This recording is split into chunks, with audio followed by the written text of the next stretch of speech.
ನಮಸ್ತೆ ಮಿತ್ರರೇ. ನನ್ನ ಅಡಿಗೆ ಮನೆಯಲ್ಲಿ ರಾಗಿಯನ್ನು ನಾನು ಹೆಚ್ಚಾಗಿ ಉಪಯೋಗಿಸ್ತೇನೆ. ಇವತ್ತು ಏನಾದರೂ ಕುರ್ಕುರು ಮಾಡೋಣ ಅಂತ ಅನಿಸಿದಾಗ ರಾಗಿಯಿಂದ ಮುರ್ಕನ್ನು ಮಾಡಿದ್ದೇನೆ. ಹಾಗಾದರೆ ರಾಗಿಯಿಂದ ಮುರ್ಕನ್ನು ಮಾಡುವಾಗ ಬೆಣ್ಣೆಯನ್ನು ಯೂಸ್ ಮಾಡಿದ್ದೇನಾ? ಇಲ್ಲ, ಅದರ ಬದಲು ಇನ್ನೊಂದು ಇಂಗ್ರೀಡಿಯೆಂಟ್ಸನ್ನು ಯೂಸ್ ಮಾಡಿ ಬಹಳ ರುಚಿಕರವಾದ ರಾಗಿಯ ಮುರ್ಕನ್ನು ಮಾಡಿದ್ದೇನೆ. ಹಾಗಾದರೆ ಯಾರೆಲ್ಲ ನನ್ನ ಚಾನಲನ್ನು ನೋಡ್ತಿದ್ದೀರಿ, ಯಾರೆಲ್ಲ ಇನ್ನೂ ಸಬ್ಸ್ಕ್ರೈಬ್ ಮಾಡಿಲ್ಲ, ದಯವಿಟ್ಟು ಸಬ್ಸ್ಕ್ರೈಬ್ ಮಾಡಿ ಸಪೋರ್ಟ್ ಮಾಡಿ ಅಂತ ಹೇಳುತ್ತಾ ಬನ್ನಿ ಈ ರಾಗಿಯ ಮುರ್ಕನ್ನು ಹೇಗೆ ಮಾಡುವುದು, ಅದಕ್ಕೆ ಏನೆಲ್ಲ ಸಾಮಗ್ರಿಗಳು ಬೇಕು ಎಂದು ನೋಡೋಣಲ್ಲವೇ ಮಿತ್ರರೇ. ಇವತ್ತು ರಾಗಿ ಹುಡಿಯಿಂದ ನಾವು ಮುರ್ಕು ಮಾಡೋಣ. ನಾವು ತೆಂಗಿನ ಹಾಲಿನ ಮುರ್ಕನ್ನು ಮಾಡ್ತಿದ್ದೇವೆ. ತೆಂಗಿನ ತುರಿ ಬೇಕಿದ್ದಕ್ಕೆ ಸಾಧಾರಣ 50 ಗ್ರಾಮ್ಸ್ನಷ್ಟು ಇದರ ಹಾಲು ತೆಗಿಲಿಕ್ಕುಂಟು ಈಗ ನಾವು. ಮತ್ತು 100 ಗ್ರಾಮ್ಸ್ನಷ್ಟು ರಾಗಿ ಹಿಟ್ಟು, ಅರ್ಧ ಚಮಚ ಇಡೀ ನೆಲಗಡಲೆ, 1 ಚಮಚ ಉದ್ದಿನ ಬೇಳೆ, 1/4 ಚಮಚದಷ್ಟು ಪುಟಾಣಿ, ಸ್ವಲ್ಪ ಜೀರಿಗೆ ಅಥವಾ ನೀವು ಎಳ್ಳು ಸಹ ತೆಗೆದುಕೊಳ್ಬೋದು, ಯಾವ ಸಹ ಆಗ್ತದೆ, ಜೀರಿಗೆ ಸಹ ತೆಗೆದುಕೊಳ್ಬೋದು, ಸ್ವಲ್ಪ ಹಿಂಗು, ಉಪ್ಪು ಮತ್ತು ಕರಿಯಲು ಎಣ್ಣೆ. ಈಗ ಇಲ್ಲಿ ಮೊದಲಿಗೆ ಗ್ಯಾಸನ್ನು ಉರಿಸಿಕೊಳ್ಳೋಣ. ಗ್ಯಾಸನ್ನು ಉರಿಸಿಕೊಂಡು ಇದರಲ್ಲಿ ನಾವು ಕಡಲೆ ಬೀಜವನ್ನು ಸುರಿಗೆ ಸ್ವಲ್ಪ ಹುರಿದುಕೊಳ್ಳೋಣ. ನೋಡಿ, ಇದಿಷ್ಟು ಹುರಿದುಕೊಳ್ಳುವಾಗ ನೋಡಿ ಹೀಗೆ ಹೊರಗೆ ಅದರ ಸಿಪ್ಪೆ ಕಪ್ಪಾಗುವಾಗ ಇದನ್ನು ತೆಗೆದುಕೊಳ್ಳೋಣ. ಪುನಃ ಇದೇ ಬಾಣಲೆಯಲ್ಲಿ ನಾವು ಉದ್ದನ್ನು ಹಾಕೊಂಡು ಸ್ವಲ್ಪ ಫ್ರೈ ಮಾಡ್ಕೊಳ್ಳೋಣ. ನೋಡಿ, ಇಷ್ಟು ಸ್ವಲ್ಪ ಕಂದು ಕಲ್ಲರಿಗೆ ಬರುವಾಗ ಈ ಪುಟಾಣಿಯನ್ನು ಹಾಕೊಳ್ಳೋಣ. ಹಾಕೊಂಡು ಆಫ್ ಮಾಡ್ಕೊಳ್ಳೋಣ. ಸಾಕು, ಪುಟಾಣಿ ಹೆಚ್ಚಿದಾಗಲಿಕ್ಕಿಲ್ಲ, ಅದು ಆಲ್ರೆಡಿ ಫ್ರೈ ಆದಂಥದ್ದು. ಈಗ ಈ ಕಡಲೆಯ ಬೀಜದ ಎಷ್ಟು ಸಿಪ್ಪೆ ತೆಗಿಲಿಕ್ಕೆ ಆಗ್ತದೆ ಅಷ್ಟು ಸಿಪ್ಪೆ ತೆಗೆದು ಇದನ್ನು ಇದರಲ್ಲಿ ಹಾಕ್ಕೊಂಡು ಇದನ್ನು ತಣ್ಣಗಾಗಲು ಬಿಡೋಣ. ವೀಕ್ಷಕರೇ, ಇದು ಇಲ್ಲಿ ತಣ್ಣಗಾಗ್ತಾ ಇರುವಾಗ ಒಂದು ಸಣ್ಣ ಮಿಕ್ಸಿ ಜಾರನ್ನು ತೆಗೆದುಕೊಂಡು ಈ ತೆಂಗಿನ ತುರಿಯಿಂದ ನಾನು ದಪ್ಪ ಹಾಲನ್ನು ತೆಗೆದುಕೊಂಡು ತರ್ತೇನೆ. ಸ್ವಲ್ಪ ನೀರನ್ನು ಹಾಕಿ ಅದಕ್ಕೆ ಸ್ವಲ್ಪ ನೀರು ಹಾಕ್ತೇನೆ. ದಪ್ಪ ಹಾಲೊಂದು ತೆಗಿತೇನೆ.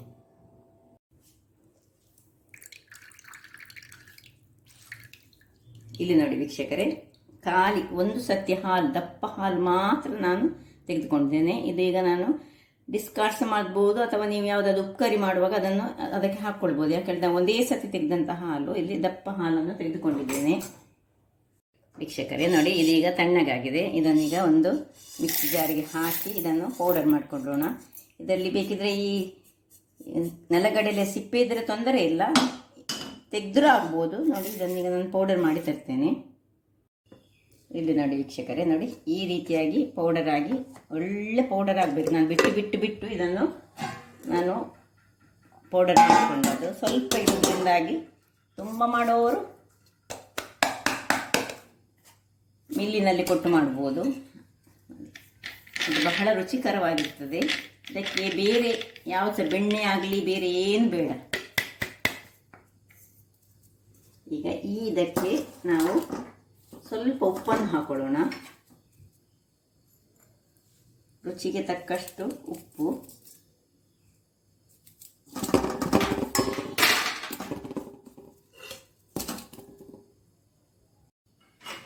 ಇನ್ನು ಉಪ್ಪು ಹಾಕೊಂಡಾಯಿತು. ಈ ಗೋಧಿ ಹುಡಿಯನ್ನು ಮಿಕ್ಸ್ ಮಾಡ್ಕೊಳ್ಳೋಣ, ರಾಗಿ ಹುಡಿಯನ್ನು ಸಾರಿ.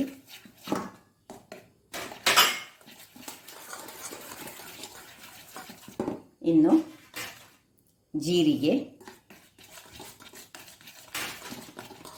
ಇಲ್ಲಿ ಬೇಕಿದ್ರೆ ನಿಮಗೆ ಸ್ವಲ್ಪ ಖಾರ ಬೇಕಂತ ಇದ್ದರೆ ನೀವು ಮೆಣಸಿನ ಹುಡಿಯನ್ನು ಸೇರಿಸ್ಕೊಳ್ಬೋದು. ನಾನು ಸೇರಿಸ್ತಾ ಇಲ್ಲ. ಇನ್ನು ಸ್ವಲ್ಪ ಹಿಂಗನ್ನು ಹಾಕ್ಕೊಳ್ತಿದ್ದೇನೆ. ಹಿಂಗು ಸ್ವಲ್ಪ ಹಾಕ್ಕೊಳ್ಬೇಕಾಗ್ತದೆ. ಜೀರಿಗೆ ಸಹ ಹಾಕ್ಕೊಂಡಿದ್ದೇನೆ, ಅಥವಾ ಈ ಓಮ ಹಾಕ್ಕೊಂಡ್ರೆ ಸಹ ಆಗ್ತದೆ ಜೀರಿಗೆ ಬದಲು, ಅಥವಾ ಎಳ್ಳು ಹಾಕ್ಕೊಂಡ್ರೆ ಸಹ ಆಗ್ತದೆ, ಯಾವುದು ಆಗ್ತದೆ. ಹೀಗೆಲ್ಲ ತಿರುಗಿಸಿಕೊಂಡು ಇನ್ನು ಸ್ವಲ್ಪ ಹಾಲನ್ನು ನೋಡಿ ಹೀಗೆ ತಿರುಗಿಸುವ. ತಿರುಗಿಸ್ತಾ ಇರುವಾಗ ಈಗ ಇಲ್ಲಿ ಒಂದು 2 ಚಮಚದಷ್ಟು ನಾವು ಈ ಅಕ್ಕಿಯ ಪುಡಿಯನ್ನು ಸಹ ಹಾಕ್ಕೊಳ್ಬೇಕು ವೀಕ್ಷಕರೇ. ನೋಡಿ 2 ಚಮಚ ನಾನು ಅಕ್ಕಿಯ ಸಣ್ಣ ಸಣ್ಣ ಟೀ ಸ್ಪೂನ್ಸ್ ಸ್ವಲ್ಪ ನೋಡಿ, ದೊಡ್ಡ ಸ್ಪೂನಲ್ಲಿ ಆದರೆ 1 ಸ್ಪೂನ್ ಸಾಕು, ಇದು ಸಣ್ಣ ಸ್ಪೂನಲ್ಲಿ 2 ಸ್ಪೂನು. ಇದನ್ನು ಚೆನ್ನಾಗಿ ನಾನು ಸ್ವಲ್ಪವೇ ಹಾಲು ಹಾಕಿ ಕಲಡಿಸ್ಕೊಳ್ತೇನೆ.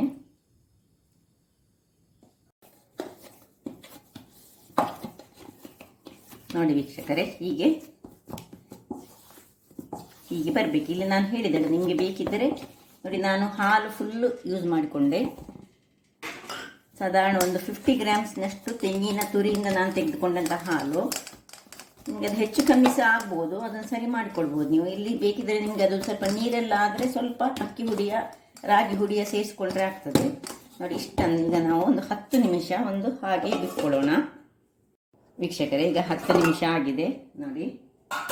ಈಗ ಇಲ್ಲಿ ನಾನು ಗ್ಯಾಸನ್ನು ಉರಿಸ್ಕೊಳ್ತೇನೆ, ಎಣ್ಣೆ ಇಟ್ಕೊಂಡಿದ್ದೇನೆ ನೋಡಿ. ಇಲ್ಲಿ ಚಕ್ಕುಲಿ ಒತ್ತುವಂತಹ ಇದನ್ನು ಇದಕ್ಕೆ ಸಿಕ್ಕಿಸಿಕೊಂಡು ನೋಡಿ, ಪುನೊಮ್ಮೆ ಇದನ್ನು ಹೀಗೆ ಮಾಡಿಕೊಂಡು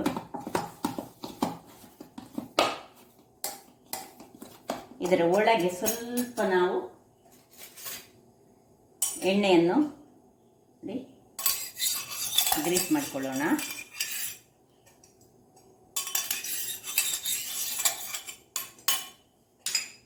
ಇನ್ನು ಇದನ್ನು ಸಿಲಿಂಡರ್ ಶೇಪ್ನಲ್ಲಿ ಮಾಡಿಕೊಂಡು ಒಳಗಿಟ್ಟು 150 ಗ್ರಾಮ್ಸ್ನಷ್ಟು ನಾನು ರಾಗಿಯನ್ನು ತೆಗೆದುಕೊಂಡದ್ದು.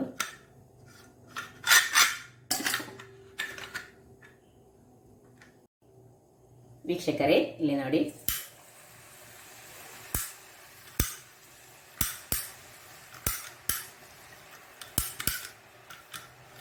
ಸಾಕು, ಇಷ್ಟನ್ನು ಬಿಟ್ಕೊಳ್ಳೋಣ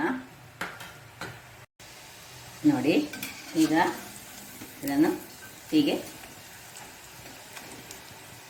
ಉರಿ ಈಗ ಸಣ್ಣದು ಮಾಡಿಕೊಳ್ಬೇಕು. ಸುರಿಗೆ ಮಾತ್ರ ಉರಿ ದೊಡ್ಡದಿರಬೇಕು ನೋಡಿ. ಇದನ್ನು ಈಗ ಸ್ವಲ್ಪ ಇನ್ನೊಂದು ಸರ್ತಿ ಹೀಗೆ ತಿರುಗಿಸ್ಕೊಳ್ಳೋಣ. ಬಹಳ ರುಚಿಕರವಾಗಿರ್ತದೆ ಮತ್ತು ಆರೋಗ್ಯಕ್ಕೆ ಸಹ ಒಳ್ಳೆಯದು. ಹೆಚ್ಚು ಎಣ್ಣೆ ಸಹ ಎಳೆದುಕೊಳ್ಳುವುದಿಲ್ಲ ನೋಡಿ. ಈಗ ಗೊತ್ತಾಗ್ತದೆ ನಿಮಗೆ. ಈಗ ಆಗಿದೆ ನೋಡಿ, ತೆಗೆದುಕೊಳ್ಳೋಣ. ಕಲರ್ ಮಾತ್ರ ನಮ್ಮದು ಅಕ್ಕಿಯ ಇದರ ಹಾಗೆ ಇರುವುದಿಲ್ಲ, ಬಿಡಿ ಬಿಡಿ ಇರುವುದಿಲ್ಲ. ಇದರ ರಾಗಿ ಅಲ್ಲ, ಅದರಿಂದಾಗಿ ರಾಗಿಯ ಕಲ್ಲರಲ್ಲೇ ಬರ್ತದೆ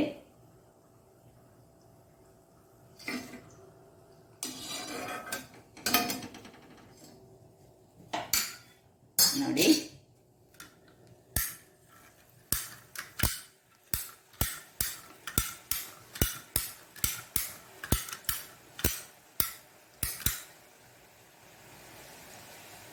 ಸುರಿಗೆ ಏನು ಮುಟ್ಕೊಳ್ಬಾರ್ದು ನೋಡಿ. ಇಷ್ಟೊತ್ತಲ್ಲಿ ಸ್ವಲ್ಪ ತಿರುಗಿಸ್ಕೊಳ್ಳೋಣ ವೀಕ್ಷಕರೇ. ನೋಡಿ ಇದೀಗ ಆಗಿದೆ ನೋಡಿ. ಏನು ಹೆಚ್ಚು ಎಣ್ಣೆ ಎಳೆದುಕೊಳ್ಳುವುದಿಲ್ಲ ಮತ್ತೆ ಕುರ್ರಮ್ ಆಗಿ ಉಂಟು. ಕೊನೆಯ ಸೆಟ್ ಸಹ ಆಯ್ತು ವೀಕ್ಷಕರೇ. ಇಲ್ಲಿ ನೋಡಿ ಇಷ್ಟು ಆಯ್ತು ಒಟ್ಟು. ಇನ್ನು ಹೇಗೆ ಬಂದಿದೆ ನೋಡಿ. ನಿಮ್ಗೆ ಕೇಳ್ಬೋದು ಇದೆ ಸೌಂಡು. ಬಹಳ ರುಚಿಕರವಾಗಿದೆ ಹಾಗೂ ಕರ್ಕುರು ಹೇಳ್ತಾ ಉಂಟು. ನೋಡಲಿಕ್ಕೆ ಮಾತ್ರ ಕಲ್ಲರ್ ರಾಗಿ ಅಲ್ಲ, ಹಾಗಾಗಿ ಕಪ್ಪು ಕಲರ್ ಬರ್ತದೆ. ಬಟ್ ಆರೋಗ್ಯಕ್ಕೆ ಬಹಳ ಉತ್ತಮವಾದ ತೆಂಗಿನ ಹಾಲಿನಿಂದ ಮಾಡಿದ ರಾಗಿಯ ಮುರ್ಕು. ಹಾಗಾದರೆ ಒಮ್ಮೆ ಈ ಕುಕಿಂಗ್ ಚಾನಲ್ ನಿಮಗೆ ಇಷ್ಟ ಆದರೆ ಬೋಳೂರು ಸುವರ್ಣ ಚಾನಲನ್ನು ಲೈಕ್ ಮಾಡಿ, ಶೇರ್ ಮಾಡಿ ಹಾಗೂ ಸಬ್ಸ್ಕ್ರೈಬ್ ಮಾಡಿ ಹಾಗೂ ನನ್ನ ಇನ್ಸ್ಟಾಗ್ರಾಮ್ ಪೇಜನ್ನು ಫಾಲೋ ಮಾಡಿ. ಧನ್ಯವಾದಗಳು.